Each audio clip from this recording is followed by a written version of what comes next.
clair. Parce qu'officiellement, selon le code de déontologie des médecins et des pharmaciens, ils n'ont pas le droit de collaborer avec nous. C'est dans le code. C'est ça, c'est carrément ça. Donc, et c'est passible d'amende. Ils ne peuvent même pas avoir nos cartes d'affaires sur leur bureau. Hein? Donc, et ça, il faut que vous le sachiez parce que, il y a aussi justement une espèce d'omerta de loi du silence dans le milieu sur beaucoup de choses. Et parlant de la loi du silence, là, tu sais où je m'en vais. Contexte oblige, on ne peut pas ne pas parler de COVID, parce que là, je sais que vous allez toutes me bombarder de questions si je ne pose pas la question à Yvan. Alors, comment vois-tu, bon, d'abord peut-être la gestion générale, sans rentrer là, dans les détails, on a droit à nos opinions personnelles au-delà de nos professions. C'est comme quand moi je parle pas pour tous les naturopathes agréés du Québec, hein, c'est aussi mon opinion. Donc, comment vois-tu peut-être la gestion de l'histoire de COVID? Et peut-être un thème que j'aimerais aussi aborder, bon, la question du choix vaccinal, d'une part, mais aussi ce que je trouve très important, parce que je vois beaucoup de choses circuler sur les médias sociaux.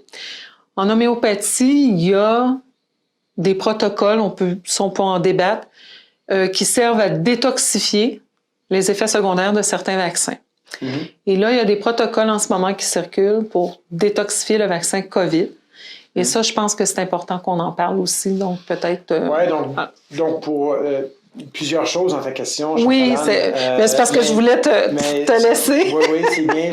Je vais prendre peut-être un à un. Oui, D'abord, ce qu'il faut qu'il soit clair, c'est qu'on ne vaccine pas par homéopathie. La vaccination, c'est vraiment quelque chose qui est spécifique. C'est un acte médical. C'est un acte médical et on injecte à quelqu'un un élément qui, dans la plupart des cas, va être une partie du code génétique du virus ou d'un virus dans l'idée de stimuler la réaction immunitaire chez la personne. Ça prend quelques jours avant de se faire. C'est ce qui fait qu'on dit présentement là, que ça prend 2 semaines. Hein, une période de latence, parce que le système... il essaie de comprendre, hein, c'est une nouvelle particule. Qu'est-ce qu'on fait avec ça? Exactement. C'est-tu un intrus? C'est un... Ouais.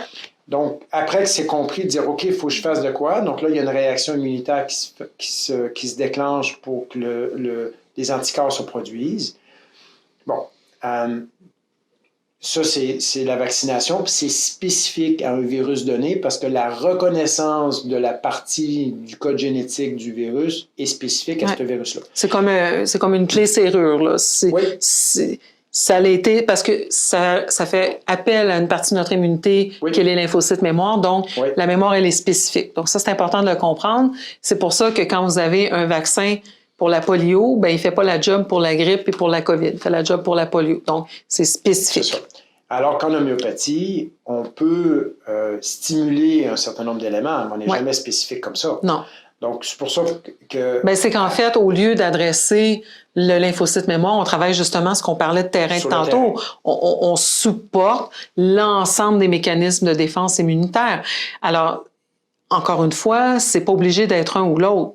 On pourrait très bien supporter le terrain, c'est-à-dire le système immunitaire, tout d'abord en ayant une bonne alimentation, parce que le système immunitaire, ça comporte entre autres des immunoglobulines qui sont faites avec des protéines. Donc, si vous ne mangez pas de protéines dans votre alimentation, vous avez beau prendre tous les vaccins du monde, vous avez beau prendre tous les remèdes homéopathiques, il n'y aura pas de protéines pour faire des immunoglobulines. Donc, ça s'appuie déjà sur notre alimentation, bonne gestion du stress, la bonne hygiène de vie qu'on connaît tous.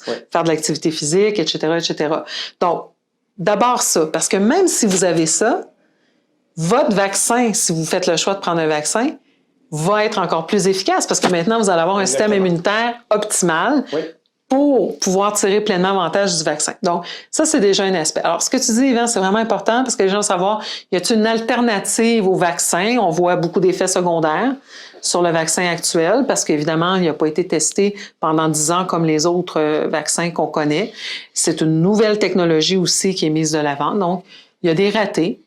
C'était prévu, hein? Je veux dire, il fallait s'y attendre.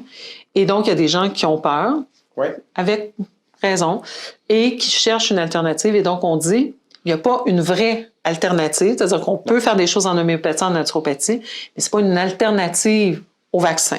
C'est ça, ce n'est pas un vaccin. Ce n'est pas un vaccin. Donc, si on cherche d'être vacciné autrement que par un vaccin, non. Ça marche pas. C'est pas une bonne équation. Non, mais ça veut pas dire qu'on ne peut pas faire ce choix-là. Par exemple, moi, je suis pas vaccinée.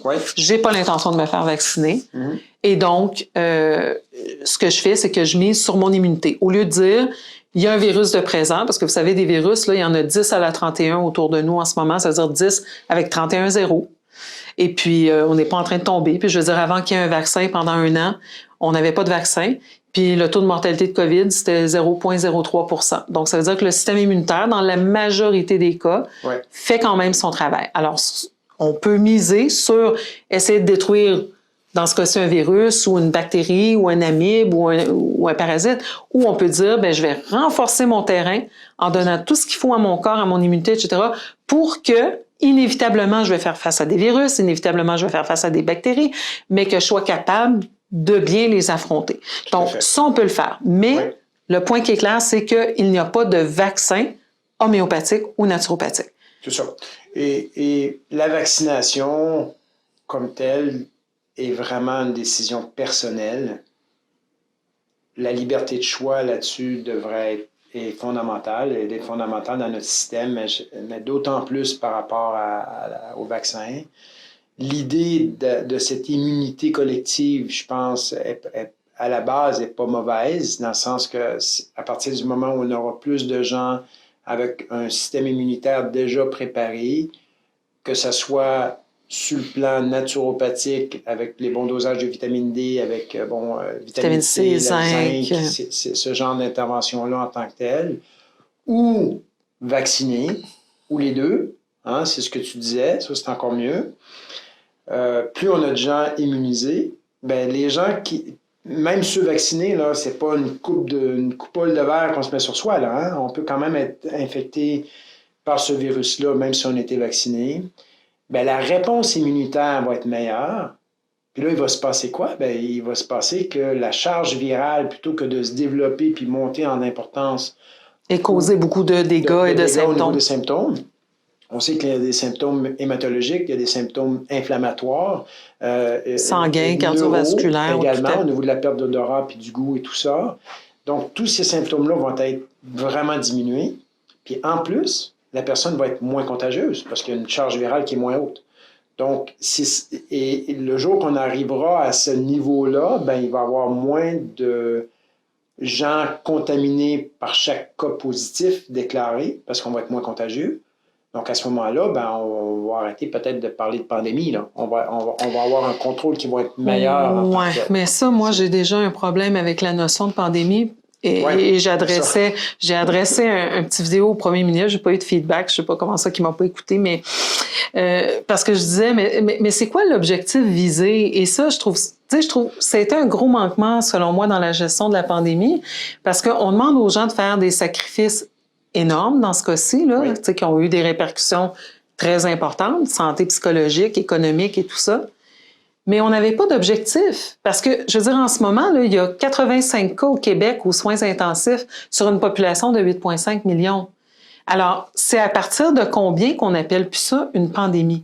Et ça aussi, je pense que les gens doivent regarder, encore une fois, l'importance économique et politique de tout ça. Parce que, vous savez, pendant qu'on a une pandémie, le gouvernement gère la province par décret. Donc, ça lui permet de faire des choses comme, par exemple, d'octroyer des contrats sans réel appel d'offres. Donc, il y a une certaine latitude que les gouvernements ont quand on parle de pandémie. Il y a des enfreintes aux droits et libertés aussi qu'on fait sous, je ne veux pas dire prétexte, je vais être gentil, là, contexte de pandémie.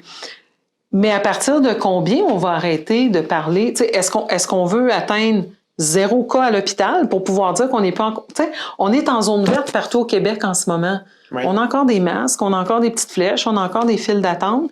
Donc, ça s'arrête quand et ça s'arrête où? Je trouve que les paramètres n'ont pas été expliqués. On ne sait pas c'est quoi. On fait tous des efforts, mais on ne sait pas c'est quoi notre objectif à atteindre. Fait que ça, moi, c'est un petit peu ma critique là, de ce qui se passe. Je pense qu'on reste prudent. Je suis d'accord avec la prudence. Moi, personnellement, il y a des pays dans le monde qui se pensaient vraiment maintenant sous contrôle, qui, dernièrement, entre autres avec l'euro, là, il y a une recrudescence dans plusieurs pays. Puis là, on se dit, OK, c'est le fameux variant Delta, tout ça. Donc, puis il y a des pays, on sait, qui ont vraiment des systèmes de santé qui sont vraiment pas très bien développés en tant que tels et qui présentement, il y a encore des cas importants. Puis comme les gens voyagent, puis les produits voyagent, puis tout ça, ben on se dit, OK, est-ce que réellement on va arriver à endiguer? Donc, quand je pense, j'ai tendance à faire confiance à l'Organisation mondiale de la santé par rapport à son évaluation globale. C'est eux qui ont collé la shot en mars-février 2020 en disant, ben, c'est une pandémie, maintenant on l'appelle comme ça. Je pense que ça va être eux qui, lorsqu'ils vont sentir qu'il y a un contrôle suffisant, vont lever le pied aussi. En attendant, les organisations locales, je pense, font quand même un boulot correct. On peut être en désaccord ou en accord avec certaines positions. Là, je ne dis pas que je suis en accord avec tout ce qui a été décidé, mais globalement, je considère que même si c'était la débandade complètement au début, on se dit « Oh my God, Québec, on est donc bien mauvais ». Bon, mais le début... On se rend compte que finalement, c'est pas si mal. Oui, puis je pense que le début, on peut excuser beaucoup de choses parce que ça a pris tout le monde par surprise. Oui, oui. C'est la première histoire comme ça qu'on vivait. On voyait des images épeurantes à la télé. Oui. Je pense que ce qui s'est passé au début, en tout cas, moi, j'ai pas de problème avec ça, mais c'est peut-être plus un peu dans les suites, puis aussi, justement, dans le fait de dire, mais on va appeler ça une pandémie jusqu'à quand? C'est-tu quand on a, 40 cas sur 100 000? C'est-tu quand on a 600 cas sur... C'est ça, là, peut-être, où il y a un petit peu de difficulté. Maintenant, on a parlé pas mal de ma grande question. Peut-être le dernier point que j'aimerais que tu nous décortiques, c'est la question, justement, est-ce qu'il y a des remèdes homéopathiques pour mitiger les effets secondaires, entre guillemets, du vaccin ou pour les gens, par exemple, parce qu'on en a. Je veux dire, moi, je connais des naturopathes qui ont pris le vaccin. Ils vont dire, OK, je vais prendre le vaccin, mais après ça, je vais le neutraliser en homéopathie. Parle-nous un petit peu de cette notion-là. En fait, on ne neutralise pas directement le vaccin. Le vecteur qui amène l'immunité ou qui va stimuler donc la création d'anticorps, on le laisse aller. C'est ça qu'on veut quand on se fait vacciner, c'est d'avoir cette création-là d'anticorps. Maintenant, ce qui accompagne le vecteur immunitaire, lui, on peut faire quelque chose parce qu'il y a des agents de conservation, il y a un certain nombre d'éléments qui rentrent dans la composition d'un vaccin. Si on veut drainer de façon plus efficace ce vaccin-là ou qu'on veut que notre corps peut-être accueille de façon plus optimale, ce vaccin-là, ou que nous, on l'accueille, juste au niveau de nos pensées également, au niveau de notre... D'énergie dans mon cas. Oui, exactement. Nous, on a un produit en tant que tel qu'on fait prendre 3 jours avant, la journée du vaccin, puis 3 jours après. C'est seulement une semaine, à base de Thuya puis de Silicea, principalement. Nos grands draineurs. Les grands draineurs homéopathiques. Et donc, c'est la préparation qu'on conseille comme tel aux gens de prendre. Puis ça n'a pas été mis sur pied seulement pour le vaccin pour la COVID. C'est un produit qu'on utilise depuis des années pour les autres vaccins. Il y a des parents qui considèrent que le programme vaccinal du ministère est un peu trop serré. Ça fait beaucoup de vaccins en peu de temps. C'est genre 32.